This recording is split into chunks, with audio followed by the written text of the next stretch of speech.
जीवन झाके गाथा झरोखे से, जन जीवन झाके गाथा झरोखे से, सारा जग झाके गाथा झरोखे से, सारा जग झाके गाथा झरोखे से, जन जीवन झाके गाथा झरोखे से।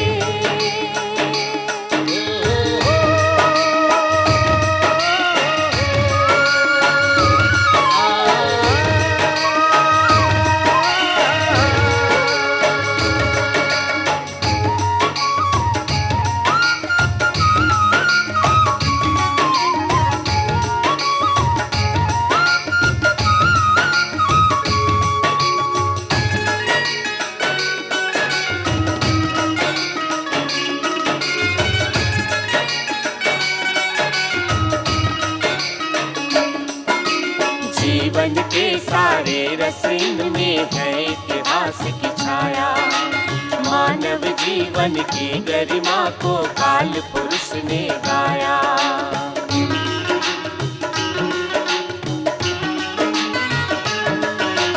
जीवन के सारे रस में है इतिहास की छाया, मानव जीवन की गरिमा को काल पुरुष ने गाया।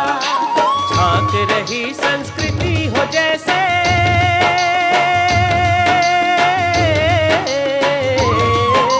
झांक रही संस्कृति हो जैसे गाथा झरोखे से, जन जीवन झांके गाथा झरोखे। लोक में प्रचलित वो लंबी गीत कथाएं जिन्हें लोकमानस में वाचिक परंपरा के द्वारा सुनी जाती हैं, यही गीत कथाएं लोक गाथा कहलाती हैं। ये अनगढ़ होती है, किंतु इनमें लोक जीवन का सौंदर्य होता है। ये शिष्ट नहीं, सहज सरल होती है, इसलिए इनमें मन प्राण का माधुर्य होता है। लोक जीवन की अस्मिता, लोक जीवन की तेजस्विता सब कुछ तो लोक गाथाओं में समाहित होती है, इसलिए ये लोक में रची बसी होती हैं। लोक गाथा लोक जीवन की ज्योति है, लोक गाथा अंतस का मोती है। लोक तो मोतियों का ही समाहार है। लोक का आंचल अनेक मोतियों से भरा पड़ा है। इनमें कुछ ज्यादा प्रभावपूर्ण और चमकदार हैं, तो कुछ धूमिल और मलिन। समय की गति सबको बदल देती है। समय बड़ा गतिमान है। समय की गति का प्रभाव मनोरंजन के साधनों पर भी पड़ा है। इससे हमारी कुछ लोक गाथाएं भी दुष्प्रभावित हुई हैं और समयगत स्वीकृति के अभाव में मलिन और धुंधली हुई हैं। बहुत सारी लोक गाथाएं अपना अस्तित्व खो रही हैं। क्यों? एक प्रश्न हमारे सामने है। इस प्रश्न के समाधान का मार्ग तलाशी और सुने विलुप्त होती लोक गाथा कुंवर रसालू।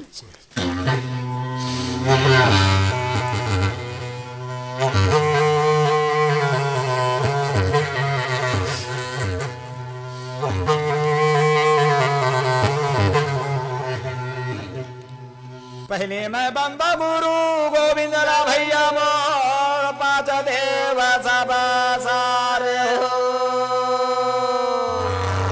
दया माया बर धारा देव भैया बान के गला कहे हारे हो।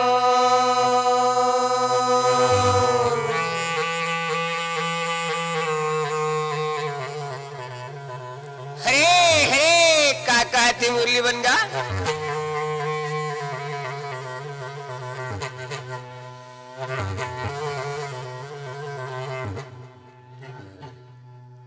पवन सुत अग्नि कुमार भैया महावीर बलाधार हो, सेवा भक्त भक्तन के करे रामा, प्रभु के करे मोरे काम हो।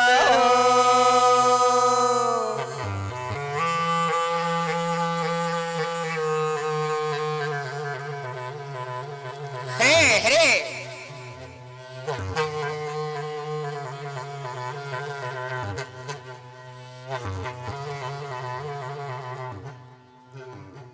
मुरली बाजैया भैया गैया चरैया जी मदन गोपाल आए हो।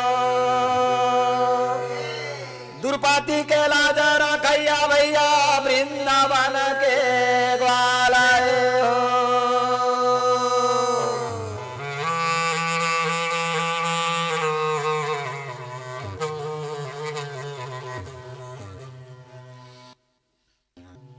शारदा पूजयाला देवी बने सेवा मोर बात हो। गाथा में गावा कुंवर सालू के भैया औ ये कर कबीर ना बात हो।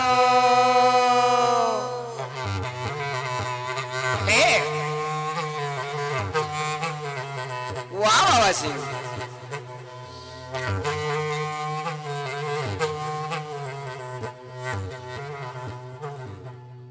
आल्हा उदल का बारे लड़ैया बाबा के हे सरादार हो।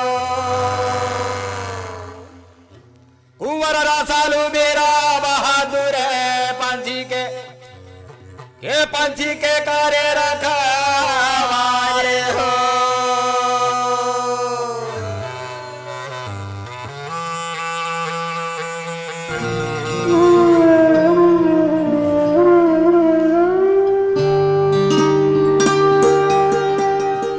चक्रवर्ती राजा शंख निसंतान थे। बहुत दान पुण्य किया पर कोई लाभ नहीं। राजा अपनी रानी से कहते हैं, क्या करें रानी, हमारे जीवन में संतान का सुख नहीं लिखा है।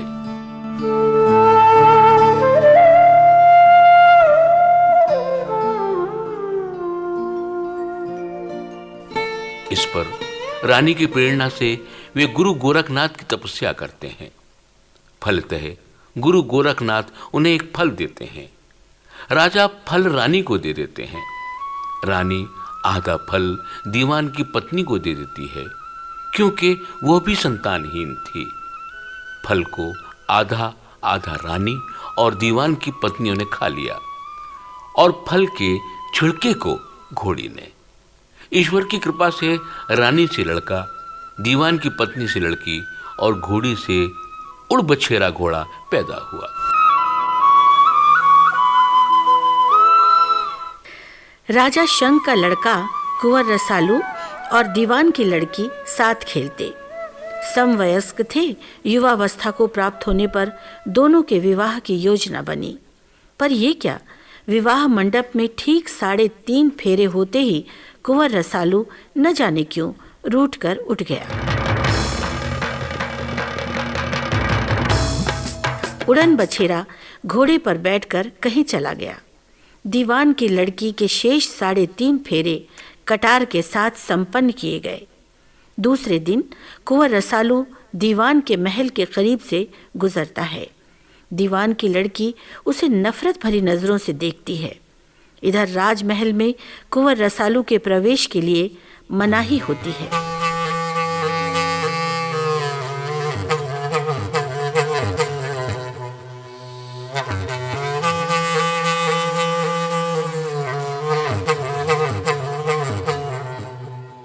तुम सारी कुंवर वाली वार रे भैया, भाई गलिया ना फिरे दुई चारे हो। तुम कैसा कुंवर में भाई हवाना भैया, लाखों फिरा तेरे हजारे हो।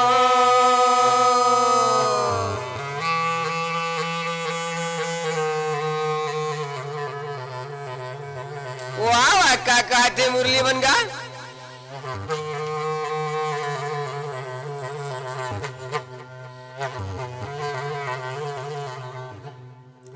और लाखों फिरा ते हजार भाई, वर लाखों फिरा ते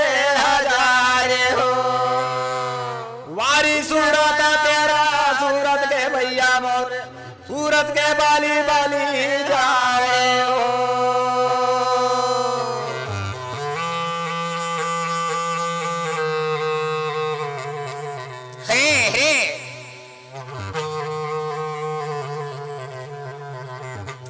वासी हम सारी का कुंवर वाली रे भैया वाली वारा भाई गलिया ना पीरे दुई चार हो। ऐसे कहा थे देख के कहीं ना देख के कहा थे सिर के बाल उतर कन्या दिल रहे चाहे जाए हो। वाली बा तेरा सूरत के बली बाली जावा रे तेरा सूरत के बाली बाली जावा हो।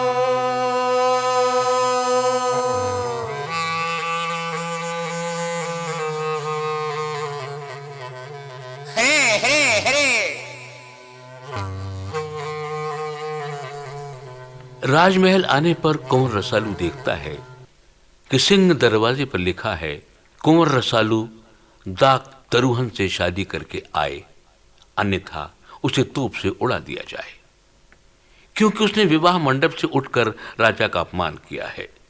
उसकी मां सिंह दरवाजे पर अपने बेटे कुंवर रसालू को प्रेम से निहारती खड़ी है।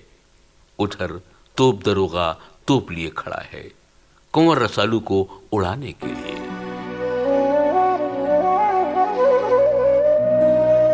माँ की आंखों से झरझर झरने की तरह आंसू झर रहे हैं, लेकिन वो विवश है क्योंकि तोप दरोगा का निशाना कुंवर रसालू पर है।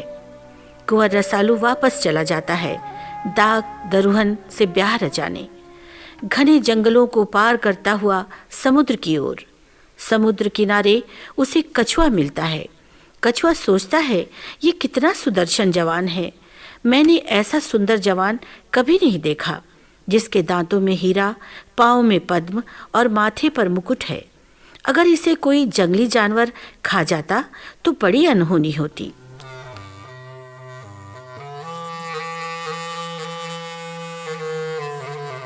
सुने भैया रागी चकचिका भाथे रे भैया मोर भाई भावाता को मरावा के चारे रो। हरे मोरना जरमा नहीं दिखे लाला जी के जीवरा लाया हो जात के डराए हो।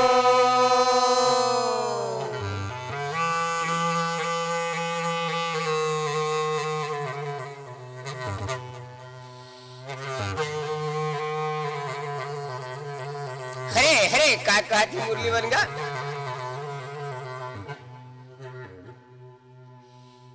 के जीवरा जाता है डराए जी के जीवरा जाता है डराए लाला जी। हे वाली वा तेरा सूरत के बली बाली जावा रे अमर कुंवर रसालू ये भाई गो।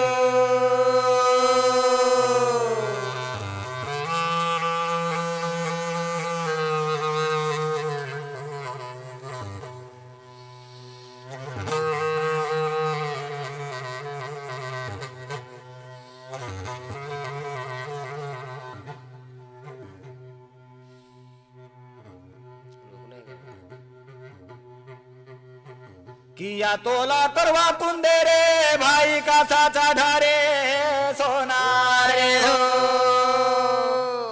उदित नारायण उतरे भाई क्या ठाकुर अनवारे हो।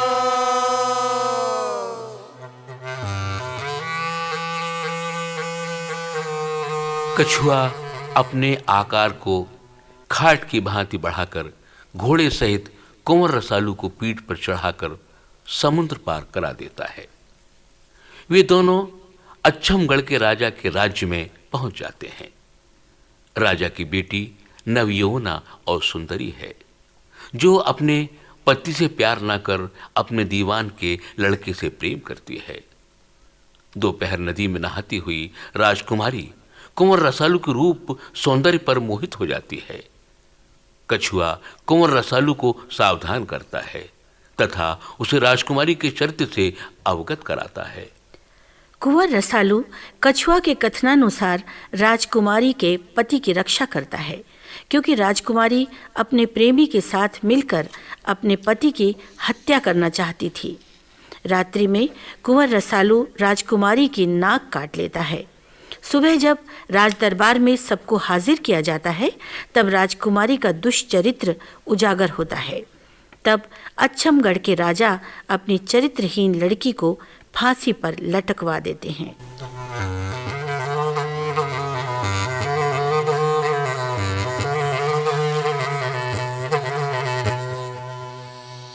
खरी मदनिया गा राजा दिन दोपहारी रे राजा लगा थे देह धाम रे हो।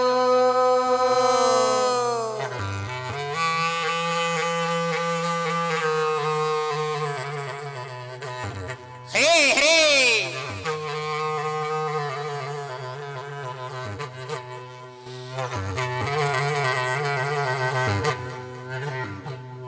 मोरा महल माथीरा ले राजा मेरा लाला धड़काए हो।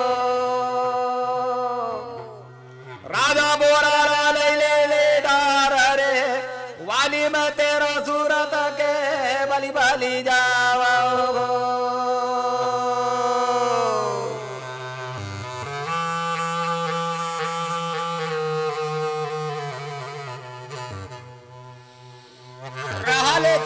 थिराले कहा थे अरे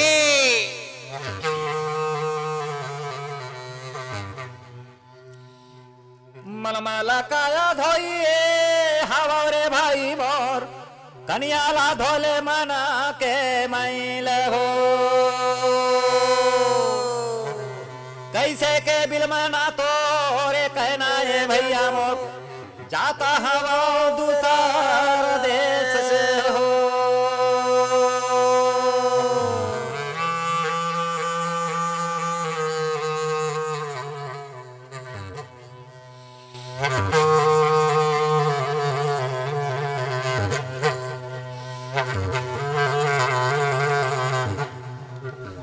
अच्छमगढ़ से कुंवर रसालू सिरकट देश के राजा के राज्य में पहुंचता है। ईश्वरीय प्रेरणा से और कछुआ की सलाह पर कुंवर रसालू 10-12 चूहों को अपने कपड़ों के भीतर रख लेता है। सिरकट अन्य राजाओं को दाख दरुहन के मायावी प्रभाव से पासा में पराजित कर उन्हें बंदी बना लेता है। सिरकट देश में कुंवर रसालू अपने पराक्रम और चतुराई से सिरकट को पराजित और प्रभावहीन कर देता है। दाख दरुहन जो पापनी और मायावी थी, उन्हें भी घोड़े की पूंछ में बांधकर मार डालता है। तत्पश्चात सिरकट की छोटी कन्या को अपने साथ लेकर अपने घर की ओर लौटता है। कुंवर रसालू प्रकृति प्रेमी है। उसे पशु पक्षियों से बड़ा प्यार है। वो सिरकट की कन्या से विवाह के लिए तैयारी करता है। कुंवर रसालू के बाग में केतकी, केवड़ा, चंपा, चमेली फूलों के साथ ही तीतर, कबूतर, मोर, हिरन आदि पशु पक्षी भी हैं। एक दिन कुंवर रसालू विवाह के लिए 5 गांठ हल्दी लेने जंगल चला जाता है और बरहा अर्थात जंगली सुअरों के झुंड से घिर जाता है। इधर मुगल पठान हिरन का पीछा करते हुए बाग में प्रवेश करता है। मुगल पठान सिरकट कन्या के रूप पर मोहित हो जाता है। कुंवर रसालू को अपना मित्र बताकर वहां रहने लगता है। सिरकट कन्या भी उससे दिल लगा बैठती है।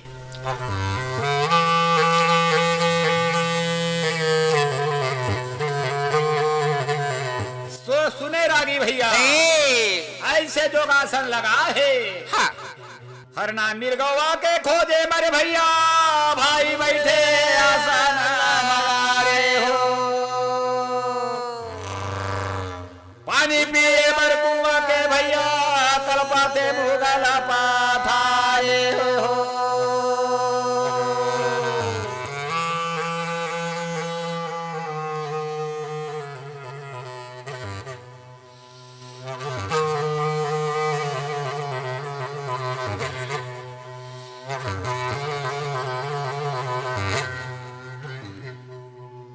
मुगल पठाने कन्या ले पूछा ना लागे हो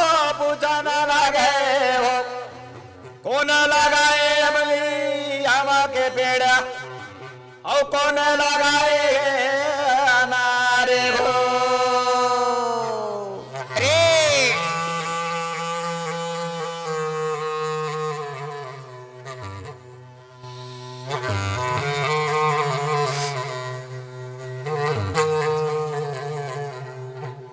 वाह वासी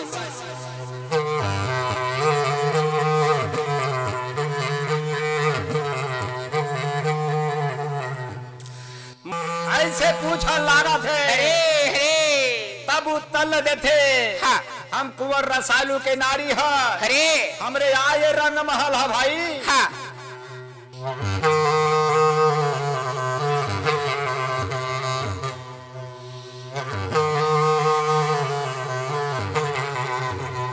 तब मुगल पठान का कहा क्या कुंवर रसालू मोर भाई आवेगा भाई आवे भैया हो भाई तो मना गो हमारा भौजाई गो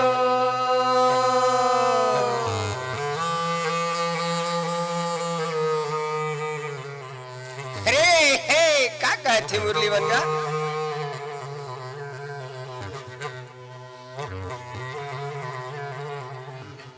सासन भर पानी पिया दे भौजी सासन भर पानी पिया दे भौजी के इंद्री सच्चे देव महादेव बड़े वीर में बड़े हनुमान भक्त बड़े पांचों पांडव रथा के भगवान का आदिवासी सिरकट कन्या और मुगल पठान रंगरेलियां मनाने लगे। मुगल पठान हिरन खरगोश और अन्य पशु पक्षियों को मार मार कर खाने लगा। पिंजरे की मैना ने इसका विरोध किया तो सिरकट कन्या ने उसे जमीन पर पटक कर मार दिया। किसी तरह तोता सिरकट कन्या की झूठी तारीफ कर बच निकला। तोते ने जाकर कुंवर रसालू को सिरकट कन्या और मुगल पठान के संबंधों की जानकारी दी। कुंवर रसालू बरहा से युद्ध करना छोड़ वो अपने बाग की ओर लौटा। उसकी आंखों से ज्वाला निकल रही थी। कुंवर रसालू ने मुगल पठान को धर दबोचा। दोनों के बीच घमासान युद्ध हुआ। मुगल पठान युद्ध में मारा गया। कुंवर रसालू सिरकट कन्या को भी मारना चाहता था, किंतु उसने उसे प्राणदान दे दिया। इधर सिरकट कन्या ने ग्लानिवश सतखंडा महल से कूदकर अपनी जान दे दी। कुंवर रसालू ने उसका अंतिम संस्कार कर दिया, फिर दूसरे राज्य की ओर प्रस्थान किया, जहां वहां की राजकुमारी हिरौंदी की हीरे की अंगूठी को नहाते समय मेढक ने निगल लिया था। कछुआ की चतुराई से हीरे की अंगूठी को कुंवर रसालू ने प्राप्त कर अंगूठी राजा को सौंप दी। राजा ने प्रसन्नतापूर्वक अपनी बेटी के साथ कुंवर रसालू का विवाह कर राज्य का उत्तराधिकारी बना दिया। कुंवर रसालू आनंदपूर्वक राजपाट करने लगा।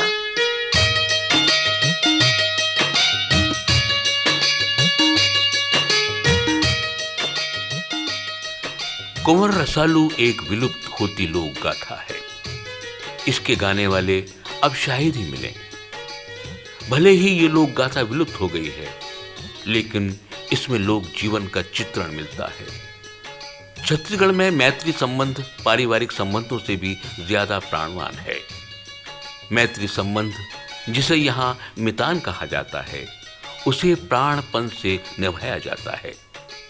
कुंवर रसालू ने आत्मिक और मैत्री संबंधों की दुहाई देकर मैत्री भाव को कलंकित करने वाले खलनायक मुगल पठान को मौत के घाट उतार दिया। मैत्री संबंधों की पवित्रता की रक्षा इस लोक गाथा का उद्देश्य है। मैत्री संबंधों की पवित्रता लोक जीवन की विशेषता है। मानवता के हित में विश्व समुदाय के लिए विश्व शांति का सूत्र भी। लोक गाथाएं किसी भी प्रांत की हों, किसी भी अंचल की हों, वे वाचिक परंपरा के द्वारा समस्त लोक में व्याप्त हो जाती हैं। अंचल विशेष में पहुंचकर स्थानीय रंग में रंग जाती हैं।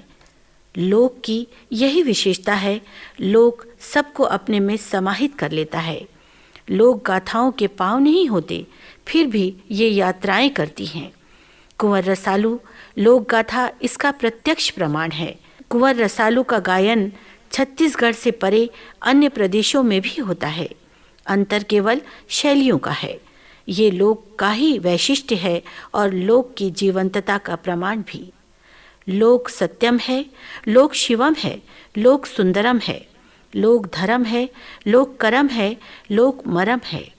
आओ करे अवगाहन लोक सरिता में हम, लोक आत्मा में बसे आनंद की अनुभूति है परम। जीवन के सारे रस इनमें है इतिहास की छाया। मानव जीवन की गरिमा को काल पुरुष ने गाया।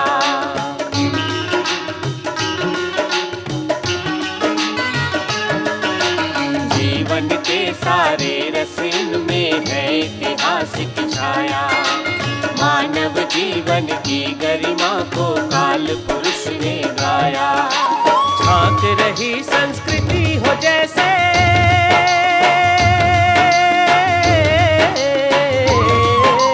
झांक रही संस्कृति हो जैसे गाथा झरोके से। जन जीवन झांके गाथा झरोके से। जन जीवन झांके गाथा झरोके से। सारा जग झांके गाथा झरोके से। सारा जग झांके गाथा झरोके से। जन जीवन झांके गाथा झरोके से। गाथा झरोके से। गाथा झरोके से। गाथा झरोके से। गाथा झरोके